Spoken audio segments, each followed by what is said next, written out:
Excited na nga si Janine Gutierrez na mapanood ang rumored boyfriend niyang si Jericho Rosales na gumanap bilang si dating President Manuel L. Quezon.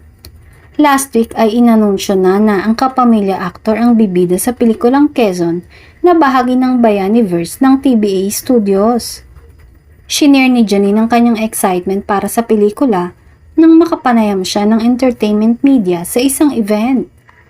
Sobrang excited ang aktres, bukod doon ay mahilig din daw siya sa mga historical drama saka yung mga period project lalo na pagtungkol sa ating bansa. Ibinahagi din niya na isa pa sa ikina-excite niya ay matagal na kasi daw ang boyfriend niya na hindi gumagawa ng pelikula, kaya sobrang nasabik siyang mapanood muli ito sa movie. Dagdag pa niya, sigurado siyang halos lahat naman na inaabangan hindi lang ang palabas kundi mismong si Echo bilang si Manuel Quezon.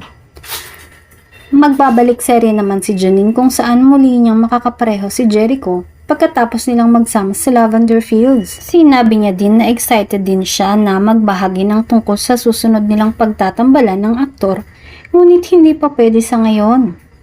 Hindi lang excitement ang makikita kay Janine habang ini-interview kundi kilig at saya.